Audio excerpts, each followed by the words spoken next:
wherever there's trouble, G.I. Joe is there. G.I. Joe. Hey, welcome to Half the Battle. You know, I was thinking we're knee-deep into the third G.I. Joe miniseries, so I figure it's time we rank them all. But before we begin, I do want to stress there are no bad miniseries. So there's no worst one, really, just least good. Though there's technically an exception to that, to which I'll get to. G.I. Joe miniseries. The concept really was brilliant. Instead of starting off with episode 1 of a cartoon series, G.I. Joe began with 5 episodes that had one overarching plot. Then they did it 2 more times before starting actual regular standalone episodes. This not only gave the plot time to breathe, but also provided ample time to introduce all the toys they wanted to promote. Introduce characters that would become iconic. It was very well done, and that's why there are no bad miniseries. Except... the absolute worst G.I. Joe miniseries is G.I. Joe the Movie. Yes, this technically counts, though not really if I'm being honest. It was first released on VHS and then shown as a TV movie, but after that it was chopped up into 5 parts for syndication, so I can't not mention it. And it's the worst because Cobra-La. Cobra-La!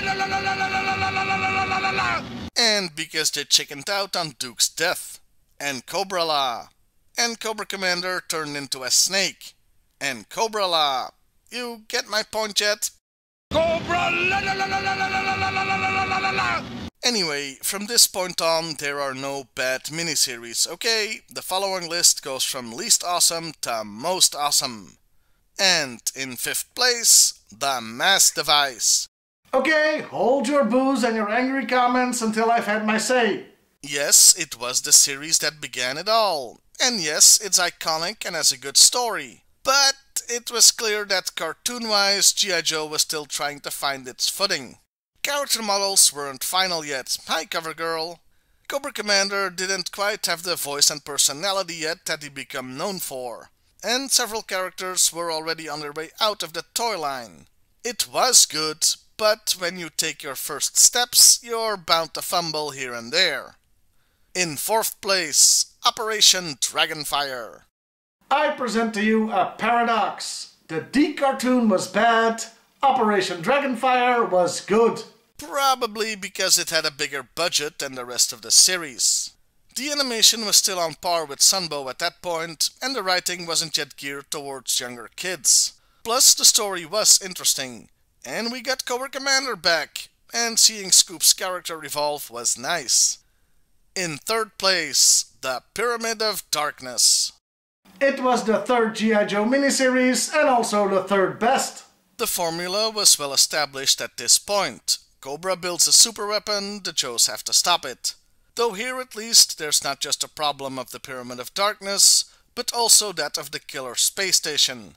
And yes, it did get goofy at times, but it was memorable. Not gonna say much more about it here as I am in the middle of reviewing the thing. In 2nd place, The Revenge of Cobra.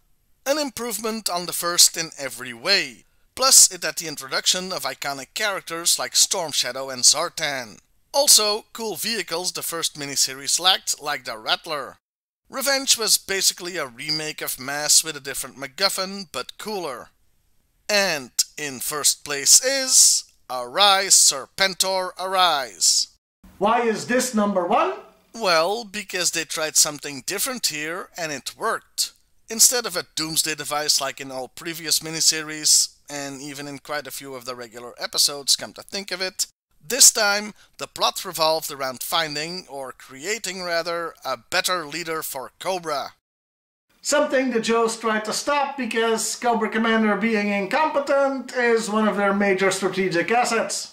Sure, they still travel all around the world to show off toys like all the other series, but their goal seems to be different too. Instead of taking over the world, the finale has Cobra attack Washington DC and actually take it under Serpentor's leadership. That was great to see! But like the real world proved decades later, a bunch of nuts in costumes can't really hold on to the capital for long, so they were defeated. Unlike every other miniseries though, where when it's over we return to the status quo, here Serpentor sticks around as the new Cobra leader. For all these reasons, it's in first place. Oh, and I guess I should at least mention G.I. Joe Resolute, since technically that was also a miniseries, though I don't count it. Like G.I. Joe the movie, I have to at least mention it though. If ranked, it would be somewhere in the middle. And that was the list. Feel free to disagree about the order with me in the comments below. Well, I'll see you next time, everybody, and hey, why not like, share, and subscribe if that's your thing. We'll fight for freedom wherever there's trouble. G.I. Joe is there.